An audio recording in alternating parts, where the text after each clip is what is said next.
within the Met Police Service, you've got the Secret Special Branch. Within the Secret Special Branch, you've got the even more secret SDS. What you've got to do is you've got to get the mindset of the group, whether or not you're posted to anarchists, whether you're not posted to left wing, you're opposed to right wing. You then are actually in character all the time. For 4 years, this man lived an extraordinary double life. He was a leading figure in a group that was at the heart of some of the most violent protests ever seen on the streets of London. He was also a serving police officer. The man, known only as Officer A, was a member of an elite secret unit known as the Special Demonstration Squad. The Special Demonstration Squad, or the SDS, was basically established in 1968 to deal with basically the lack of police knowledge of what was happening on demonstrations that were happening in the city, in the capital.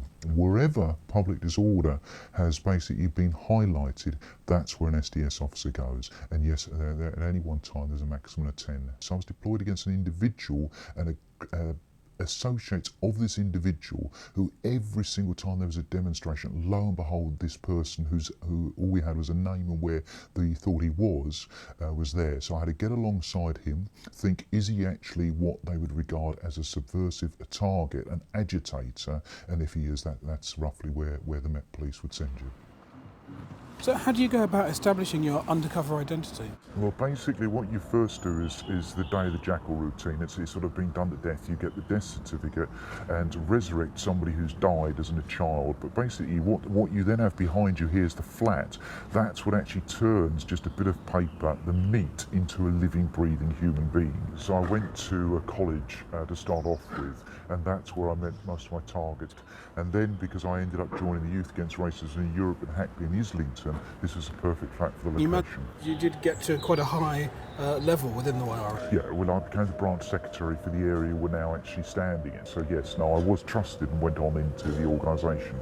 So in a very easy black and white situation, I could convince myself that my role in the special branch was stopping subversion. Whether you like it or not, we've got a BNP councillor! After increasingly brutal clashes between the extreme left and extreme right, something had to be done. The SDS had already infiltrated the Anti-Nazi League. Officer A was told to spy on the leader of a new group that had been identified as being at the heart of the violence following a shocking incident on Brick Lane. So what actually happened here that led to you being deployed within a few weeks? Right, the BNP were selling here their newspaper regularly for years in Brick Lane, in the area of Brick Lane. They were forcibly removed from what they regard as their sales pitch by a group that was identified as leading the charge by the Youth Against Racism in Europe. Because they physically and violently removed this group, that then raised up their basically to the point that the SDS could get involved with them. That's why I was targeted. 5 or 6 people provoking the rest. They're out for a fight. It was vicious. It's unacceptable. And I think probably the Metropolitan Commissioner has got to have a look at whether such demonstration should be allowed or not. So when I was first naively deployed, I was deployed against the Youth Against Racism in Europe, which is a front group for a Trotskyist organisation, the Militant. For the purposes of deployment, you'd be involved in violent situations. So if there is a question is, do undercover officers use violence for the purposes of maintaining cover? The answer is yes, they do. Just 2 weeks after being deployed with the group, Officer A faced a terrifying baptism of fire. The murder of black teenager Stephen Lawrence sparked off a huge protest against a BNP-run bookshop in Welling. The big demonstration at Welling, which basically the left wing using the Stephen Lawrence murder to get a really massive demonstration. So for me, what that was my first major deployment with the targets, because I was already running alongside the targets. I met them up straight away. I was running with them. Well, basically this is what would be now sort of like the ground zero or the battle point, whereby the Met Police and all their riot staff, their shields, their horses, were all basically stopping all the demonstrators for going up there, which is where the BNP bookshop was, and we were also basically stopped here. So this is where you see the horses. On this exact spot is where you see the orange smoke that the demonstrators threw at the police. It's where you saw the police with the shields out. This really here was an absolute battle zone that was happening, which makes anything like the G20 demo, things like this, walk to the park having a picnic, having an ice cream, compared to what was going on here. And so for me, the irony was that not that long ago earlier, I was actually in riot police clothing behind the shields, because I was a fully riot trained officer before joining the special branch. And for me, when I was actually doing the demonstration, all I was actually thinking about was what it was like being a policeman beforehand, and here I was now on the other side at the basically the receiving end from police. Obviously, from the police point of view, your action undercover before that demonstration helped prevent massive disorder, and I understand that there was thanks from the very highest levels after that. There certainly was, yeah. There's no ifs and buts about it. Basically, had the SDS intelligence not said that if you don't stop the protesters from going up that very hill, then basically they're going to tear down the BNP bookshop. Sir Paul Condon himself came out. That was roughly about a week after the demonstration. He actually thanked us for the work we've done.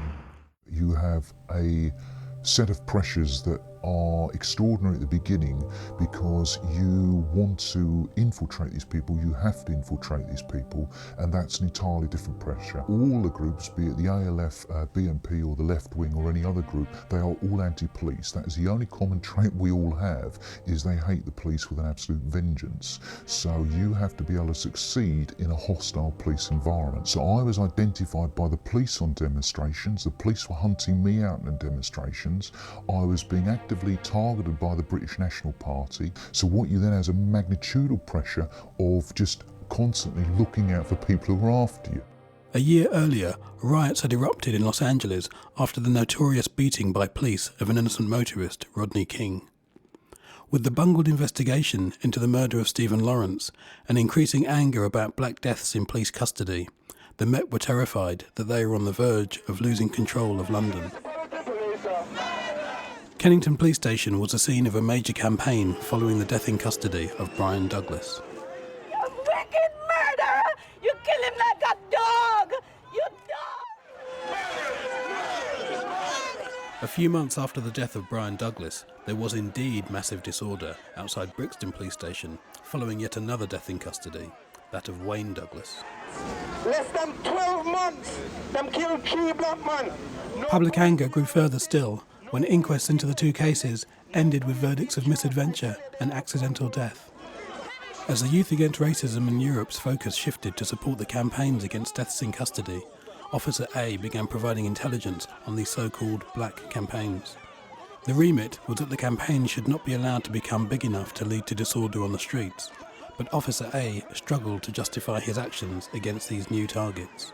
So the campaigns here were all about seeking justice, but they're actually seeking justice against the police. So the irony is, here's me on this, outside this police station, but when the demonstrations were, I was actually undercover against protesters who were protesting against police officers using extreme violence. So that's a bizarre set of circumstances.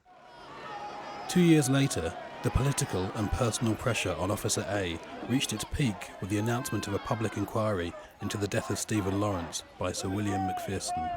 Tell me about the significance of the Macpherson report and about how that affected you within the SDS. When the Macpherson inquiry was first announced, there was huge internal concern whether or not the remit of the Macpherson would actually mean that we had to disclose that the entire time there was actually undercover police officer devoted to the black campaigns. The SDS, come special branch senior management, decided that there's no way could anybody actually know there was undercover officers deployed into those campaigns. The SDS was part of Special Branch, which was shut down in October 2006 as part of a restructuring by the Met. But did that mean the end of the SDS as well? I certainly knew that the SDS was still in existence in October 2008. I should have dealt with this 11 years ago. I haven't been able to. I am seeking closure for what I basically did. Officer A is coming forward with his story in the belief that the public should be aware of the tactics being used against demonstrators. He wants people to be able to make an informed decision about whether or not they want such tactics to continue. If you're a political agitator that the special branch decrees you are, they can send an STS officer into your home, into your life for 4 to 5 years without anybody other than the SDS knowing that's happening.